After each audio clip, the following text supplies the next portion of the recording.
dia, irmãos e irmãs da Igreja Batista Simplicidade.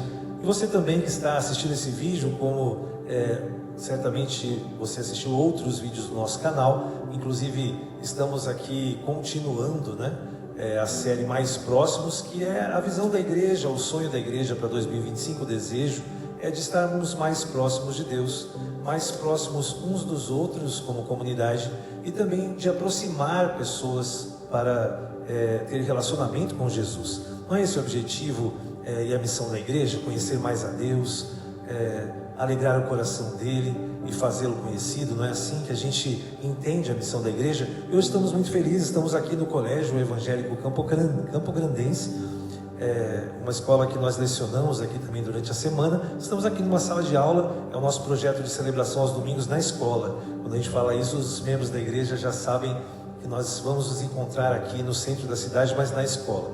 E tem sido maravilhosa essa experiência de poder estar abençoando. Aqui é uma sala de aula, o 9º ano do colégio estuda aqui. Certamente serão abençoados pela presença do Espírito Santo. Nós estamos aqui abençoando esta sala, este local. É assim que nós devemos ser, uma igreja que está conectada também com o ambiente escolar. Isso é muito importante, na nossa opinião, como visão da igreja. E essa série de estudos está também no YouTube, no canal da igreja. Você tem aí uma playlist. Eu vou estar fazendo aqui um pequeno resumo, como a primeira temporada, nos episódios anteriores. Nós conversamos aí no estudo 3, quando ele pede para ficarmos mais próximos. Fizemos aquela ponte com o texto em que Jesus cura num sábado um homem com a mão mirrada, e Jesus chama aquele homem para o centro, para estar mais próximo dele. E naquele dia, mesmo questionado pela liderança religiosa do seu tempo por estar curando num sábado, Jesus restaura aquele homem, a dignidade dele, e também ensina aqueles homens que nós devemos guardar o sábado, sermos religiosos, mas a vida está acima de todas as coisas.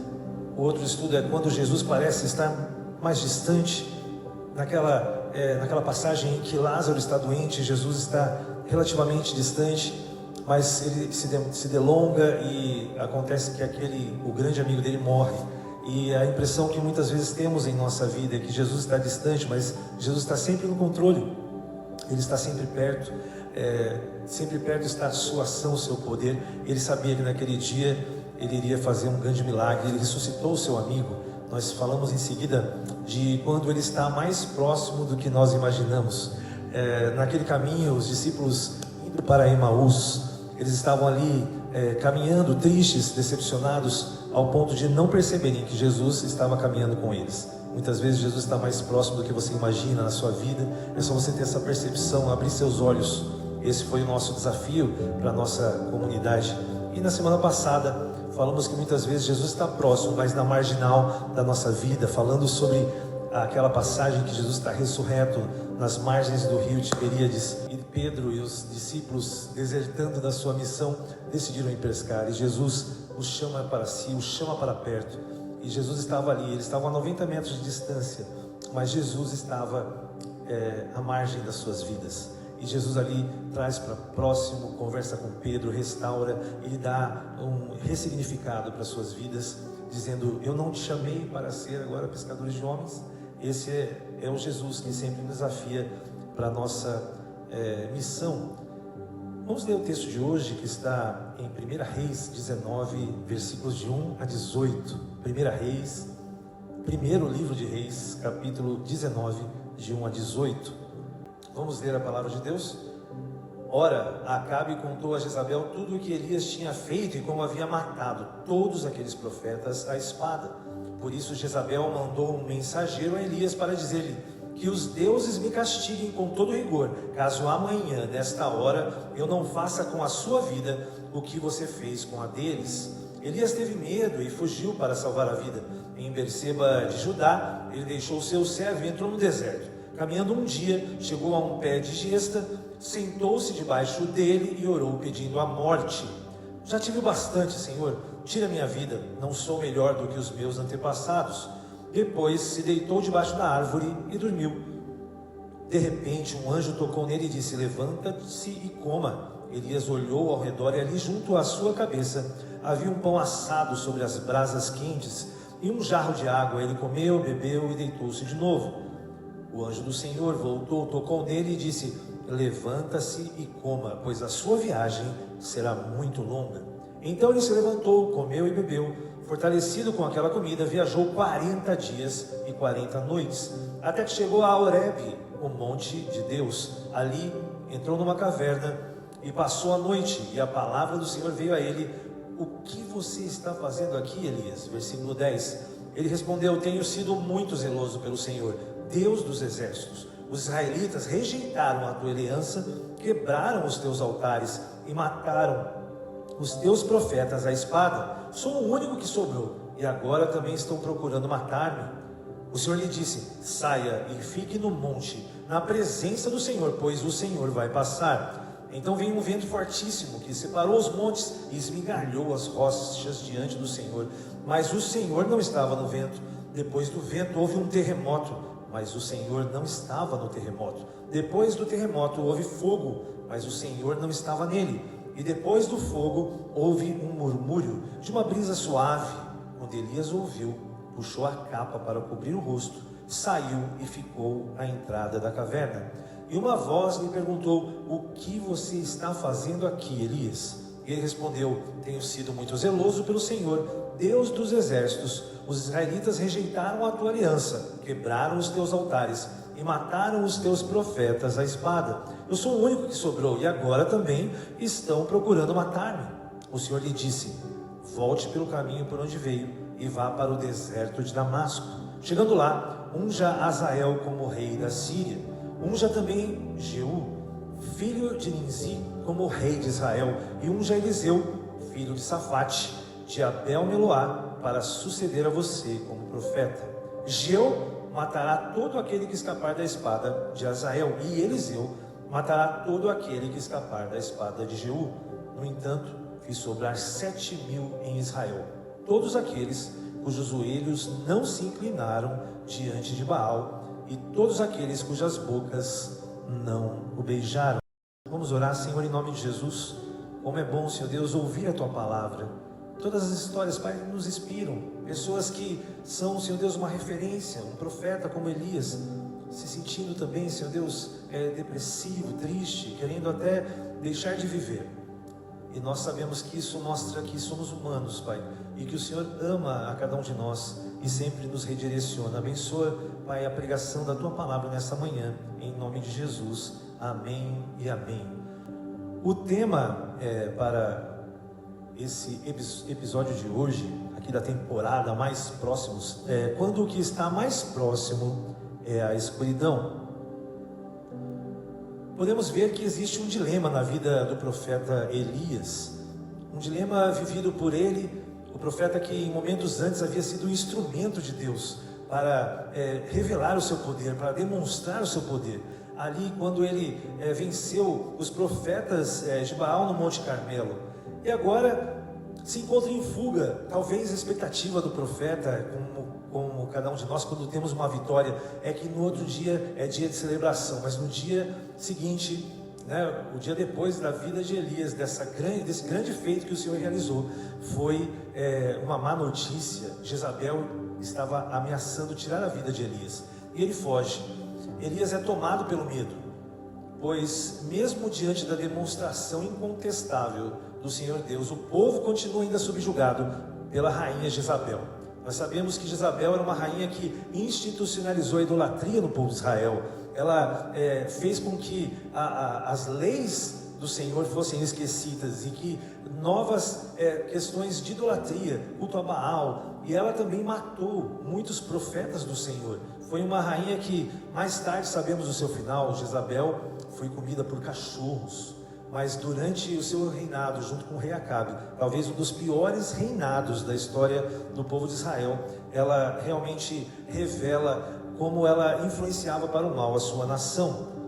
Elias, sabendo que estava ameaçado de morte, seu desencanto acaba revelando o peso também de uma jornada de um profeta, geralmente solitário. Não é assim que nós nos sentimos muitas vezes, quando estamos nos caminhos do Senhor, às vezes meio sozinhos, às vezes meio sem alguém para estar ao nosso lado. Não é fácil.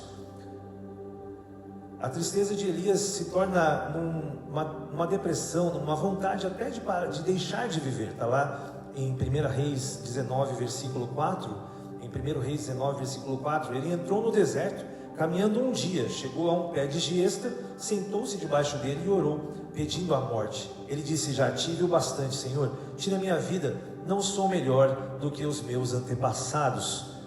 Uma crise existencial na vida daquele homem de Deus, uma situação em que ele perde a alegria de viver. Isso acontece com as pessoas que são escolhidas por Deus, pessoas que têm um chamado, e sabendo quem foi Elias, torna ainda mais essa situação mais impressionante. John MacArthur comenta nesse sentido, que é um comentarista bíblico, ele fez um comentário de Gênesis e Apocalipse.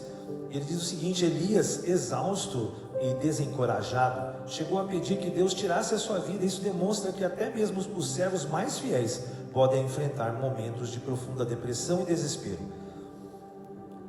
Elias estava vivendo talvez um momento mais importante de sua missão, do seu ministério, e realmente estava difícil prosseguir. Será que ele sairia dessa situação? A gente pode muito bem, nós já conhecemos a história de Elias, ele não, mas conhecemos o que Deus tinha planejado para Elias. Na verdade, Elias queria deixar de viver, queria que ali fosse um ponto final, mas Deus iria certamente fazer algo surpreendente na vida dele, porque nós sabemos que Elias não passou pela morte. Elias foi, na verdade, conduzido num carro de fogo. Na verdade, assim, Eliseu pede para que ele jogue a sua capa e pede uma porção dobrada do poder de Elias. Mas Elias foi um daqueles poucos homens de Deus que não passou pela morte. Nós podemos então aqui recitar o texto de Jeremias 29:11, quando vemos o que o profeta desejava e os planos que Deus tinha para ele. Em Jeremias 29:11 nós podemos ver: porque sou eu quem conheço os seus planos, que tenho para vocês, diz o Senhor, planos de fazê-los prosperar e não de lhes causar dano, planos de dar-lhes esperança e um futuro. Deus sempre tem um propósito para as nossas vidas, e certamente muito maior do que nós podemos imaginar. Elias não tinha a menor ideia, mas Deus estava reconduzindo o seu servo para chegar naquele momento em que Deus tinha planejado para ele. Um momento que realmente talvez jamais alguém poderia sonhar. Elias foi redirecionado porque Deus ama os seus filhos. Essa é uma certeza que nós temos, e Ele os redireciona e nos dá condições de desenvolvermos o potencial que Ele deseja para nós, porque geralmente o que Deus deseja para os seus filhos é algo sobrenatural. O dilema de Elias na sociedade pós-verdade, ou a sociedade chamada pós-pandêmica, qual seria o dilema de Elias, eu penso aqui na nossa geração? Certamente essa imagem, ela demonstra claramente, né? É assim que nós muitas vezes vamos para a caverna, né? É assim que nós vamos ver o que está acontecendo nas redes sociais. O profeta Elias estaria ali naquela caverna verificando ali o seu Instagram. Certamente ele ia verificar o Instagram da Jezabel para ver o que ela postou, né? E está lá no story: procura-se Elias, um prêmio por sua cabeça. E lá viralizou, todo mundo curtindo. E aquilo, claro, né, te deixa triste, aquelas notícias que não te agradam. Certamente Elias estaria assim. E a nossa sociedade é uma sociedade que não é de hoje, ela relativiza a verdade. A verdade é uma para mim, pode ser uma para você. E algumas das ferramentas que moldam o medo da nossa sociedade é justamente o poder de quem está no controle. Jezabel era rainha casada com Acabe, e a influência dela sobre o povo era uma influência de rei, de rainha. Ela era a autoridade que estava acima de todos naquele povo. E algumas narrativas de Jezabel foram aceitas, como nós hoje sofremos com narrativas, com situações. E em tempos de escuridão, que se busca ofuscar mesmo o que é realmente verdadeiro sobre a luz de Deus. Esse é o objetivo daquele governante que não tem Deus como o Senhor da sua vida. E muitas vezes ele subjuga o povo.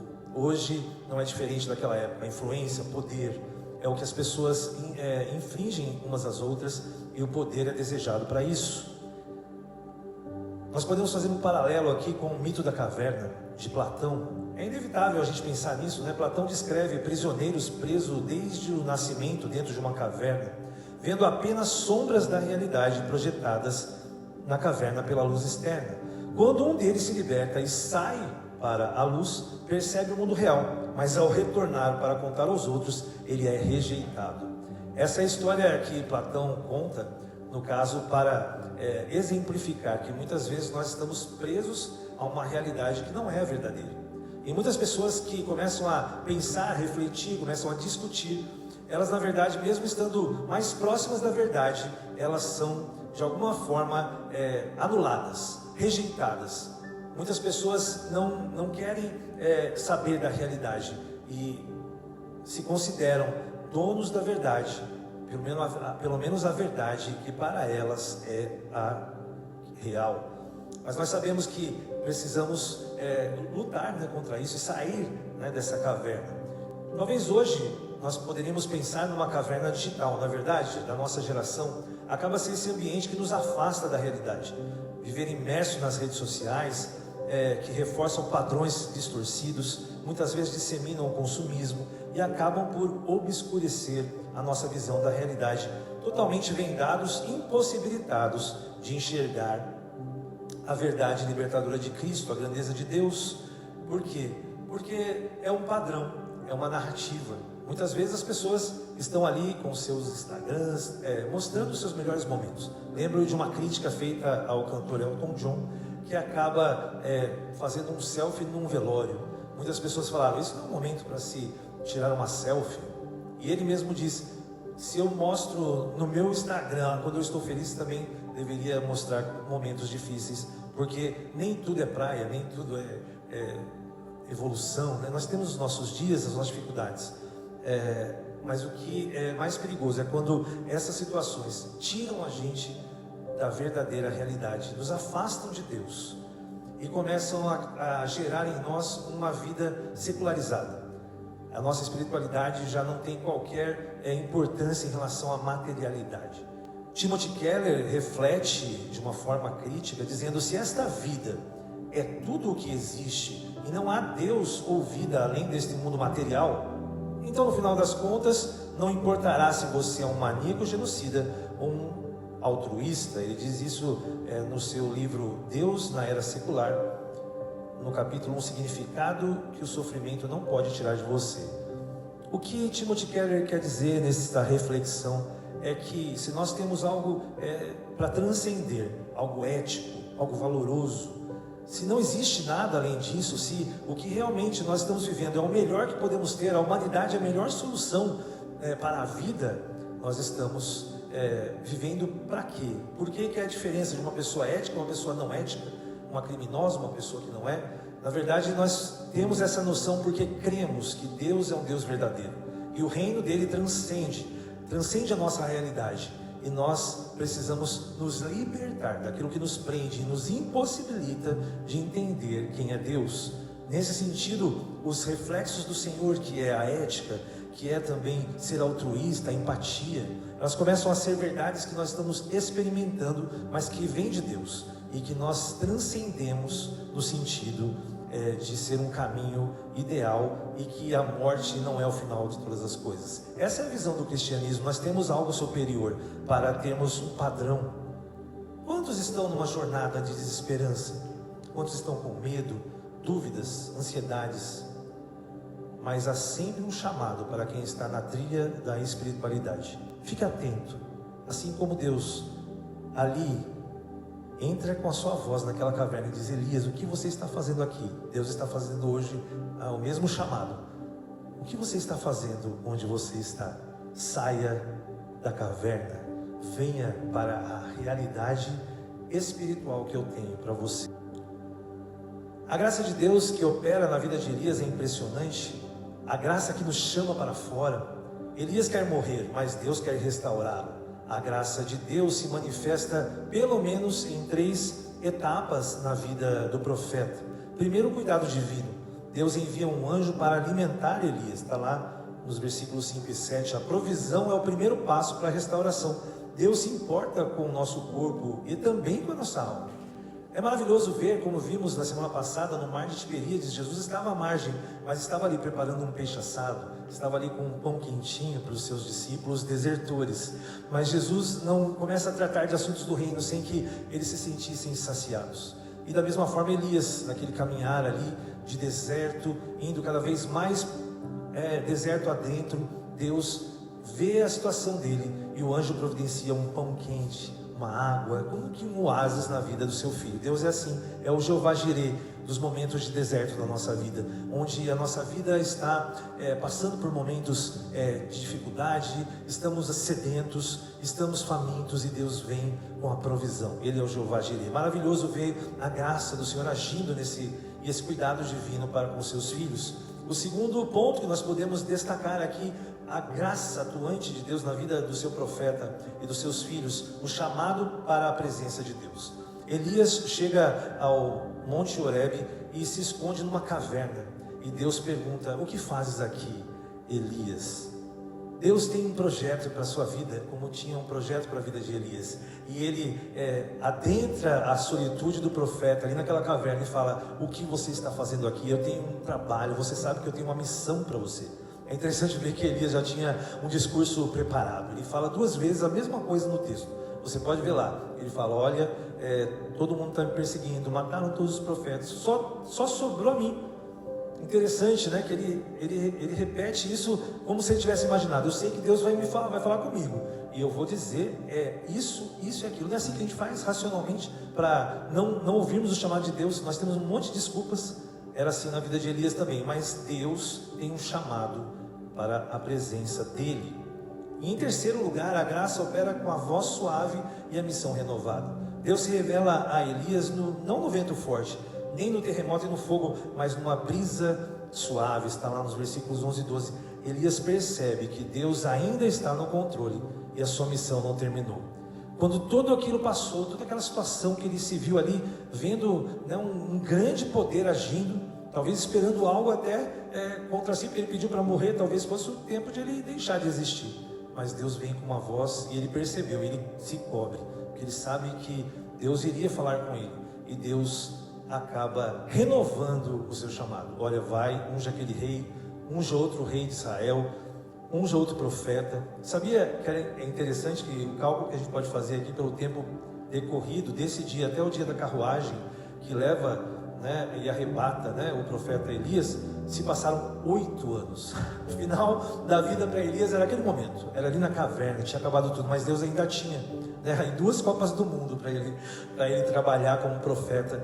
Mas Deus, ele vai dando a sua missão, a missão que Elias sabia que ele tinha, e ele não discutiu quando ele percebeu que era o Senhor que estava reconduzindo a sua vida. Maravilhoso ver Jesus agindo. Essa semana eu estava ouvindo uma música, Ricísio, e a mensagem dela falou muito ao meu coração. Está dizendo assim: Ele está vendo você, mesmo quando nos sentimos estagnados, presos em nosso pessimismo, individualismo, abandonados e exaustos. Ele vê, Ele sabe que tem um futuro para cada um de nós, por isso quer nos aproximar dele. Que maravilha saber que Deus tem para nós algo maravilhoso. Ele sabe, mas nós não. Então Ele quer que a gente fique próximo dele, Ele quer caminhar ao seu lado para te conduzir até lá. Nós não precisamos e não devemos fazer, até porque o próprio Jesus diz: vocês não podem fazer nada sem mim. Então a presença de Deus, caminhar com Ele, é a certeza de chegaremos naquele potencial que Deus deseja desenvolver em nossas vidas. Mesmo se preferirmos permanecer na caverna e até pensarmos em desistir de viver, Ele ainda nos chama para fora com um novo propósito. Elias, saia daí, você irá ungir um rei, um profeta, e como sabemos, Deus iria arrebatá-lo. O seu destino não era passar pela morte física, isso era o que ele estava pedindo, mas Deus tinha um grande propósito a ser realizado na vida dele. Certamente isso serve para nós. Você que está aí desanimado, achou que a história acabou. Não, ainda tem vida aí, como diz a música. Você pode sair desse lugar que para você está estagnado, mas não para Deus. Deus está falando: o que você está fazendo aí parado? Mova-se. É assim que Ele falou para o povo de Israel, quando estava ali na margem do Mar Vermelho, o exército chegando.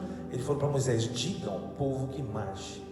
Não é assim que Ele falou para Josué: seja forte e corajoso, vai para cima, conquista. Esse é o projeto de Deus para os seus filhos e filhas. Esse é o projeto de Deus para a sua vida. Estamos indo para o final agora, para a conclusão. A graça de Jesus que operou na vida de Elias, certamente ela é operante em nossas vidas e nos chama para cumprir o nosso chamado hoje. A história de Elias aponta diretamente para Jesus. É facilmente visível nós olharmos para esse texto. E assim como Elias fugiu para uma caverna com medo, com desesperança, Jesus entrou numa sepultura depois de ser crucificado para tomar sobre si toda a escuridão que nos aprisiona, mas ele sai de lá triunfante, quebrando o poder da morte e da desesperança. Esse é o nosso Jesus. Enquanto nós entramos na caverna para nos esconder, para desejarmos ter fim à nossa vida, Jesus entra ali na sepultura para vencer a morte e para fazer aquilo que só Ele poderia fazer, nos dar salvação. Essa é a verdade. Jesus saiu triunfante e nós somos mais que vencedores em Cristo. Maravilhoso. Jesus nos chama para fora de nossas cavernas. Em João 11 ele ordena: Lázaro, vem para fora. Não é assim que nós falamos? Quando ele parece estar distante, ele é aquele que quer também tirar você de uma situação que muitas vezes parece insolúvel. O que era mais insolúvel que a morte de Lázaro? Jesus mostra que nem a morte pode ser vencedora diante da sua voz. Jesus diz para Lázaro: sai da caverna. A voz de Cristo ressoa ainda hoje, chamando-nos para uma vida plena que Ele tem para cada um de nós. Temos um propósito, um chamado. Paulo nos lembra em 2 Coríntios 4:6, Deus que disse: das trevas resplandecerá a luz. Ele mesmo resplandeceu em nossos corações. Isso quer dizer que Cristo é a luz que rompe qualquer caverna de escuridão e nos chama para uma nova realidade. É isso que Deus deseja e Jesus deseja para as nossas vidas, nos colocar numa nova realidade, no campo do sobrenatural, da missão que Ele tem para o seu reino, que Deus deu para cada um de nós. Nós somos agora embaixadores do reino do Filho amado de Deus, e nós temos um propósito. A obra da cruz é a maior prova que Deus nos tira da caverna. Na cruz Jesus enfrenta a maior escuridão. Lembra que eu falei aí da São Silvestre, que os quenianos eram os inimigos a serem batidos na corrida da eternidade. O inimigo a ser batido, invencível, era a morte, mas Jesus vence, e nós, por conta disso, nós temos o direito e a certeza de que a morte é simplesmente por nós uma ultrapassagem. Você só vai olhar para trás, tchau, porque num piscar de olhos você estará no reino de Deus. Que maravilha!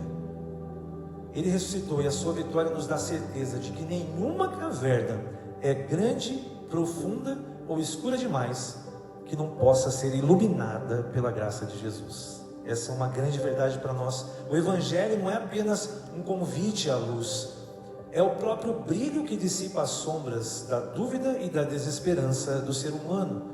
O Evangelho é a mensagem de que não é por nós, não é pela nossa capacidade, mas pela vitória e pela meritocracia de Cristo é que nós podemos fazer todas as coisas. Quando nos rendemos a Ele, passamos da morte para a vida, das trevas para a luz, da caverna para a realidade plena do reino de Deus. Eu creio que o Espírito Santo está chamando você para sair da sua caverna, como está me chamando também, para essa semana. Se você está se sentindo aí estagnado, se está se sentindo num momento difícil, e a luz de Cristo te espera para um novo tempo, cada vez mais distante da escuridão, mais próximos de Deus e uns dos outros. Que maravilha! Pense nisso. Quanto mais próximo você estiver de Deus e da sua luz, mais distante a escuridão e as trevas ficarão de você. Que maravilha entender essa grande verdade de Deus para nós. Não há nada que Deus não possa resolver. E Ele tem um plano que realmente é um plano muito maior do que você pode imaginar. Um plano acima dos nossos planos para a sua vida. Creia nisso. Saia dessa caverna. O que você está fazendo aí? Você que está assistindo esse vídeo, o que você está fazendo aí? Deus está falando para você. Saia dessa posição. Certamente ouça a voz de Deus. Vamos orar pedindo para Deus uma semana de um maior discernimento. Pedindo para Deus uma semana em que você fique atento, em que as vozes que querem escurecer o seu pensamento, a sua visão, elas sejam dissipadas pela luz de Cristo. Vamos pedir por uma semana iluminada. É isso que eu quero orar pela sua vida hoje. Vamos orar? Senhor, em nome de Jesus, nós estamos aqui certos, Pai, de que o Senhor está falando a cada um aqui que está numa situação difícil, seja ela uma situação financeira, seja ela uma situação de saúde, talvez uma situação que você está estagnado nos seus relacionamentos, no seu trabalho, você quer nos seus estudos. Preste atenção, neste momento Deus está dizendo: o que você está fazendo aí? Venha para fora. Senhor, em nome de Jesus, revela para cada um de nós o caminho que o Senhor deseja que nós trilhemos, em nome de Jesus, porque o Senhor está do nosso lado. Nós queremos perceber, Pai, perceber, Senhor Deus, vai iluminando tudo aquilo que as trevas estão ofuscando na nossa visão, na nossa mente, os problemas, as tristezas, as perseguições. Pai, quebra as correntes, Senhor Deus, que nos aprisionam a uma realidade que não é a realidade plena que o Senhor tem para seus filhos e filhas. Nós pedimos que esse momento seja um momento de libertação. Quebra os grilhões, Pai, quebra os ferrolhos, em nome de Jesus. Faça isso, Senhor Deus, e nos redireciona, Pai, para uma semana abençoada. Senhor Deus, mostra a saída, nos dá a válvula de escape, abre o mar, Senhor Deus, em nome de Jesus. Cremos mesmo, Senhor Deus, que o Senhor está dissipando as trevas, o Senhor está quebrando as correntes e nos chamando para fora. Faça isso em nossas vidas, em nome de Jesus, e que o amor de Deus o Pai seja derramado sobre nós. A graça do Filho amado seja abundante em nós, graça para os homens, graça para com Deus, e que a paz e as consolações do Espírito Santo sejam derramadas sobre nós, transbordem para os nossos filhos e para os filhos dos nossos filhos. É o que nós declaramos em nome do Pai, do Filho e do Espírito Santo. Amém e amém. Quero desejar para você que assistiu aí, esteve comigo até agora, quero desejar uma semana iluminada para você, e que você possa ver a condução de Deus em suas vidas. Uma semana abençoada para você.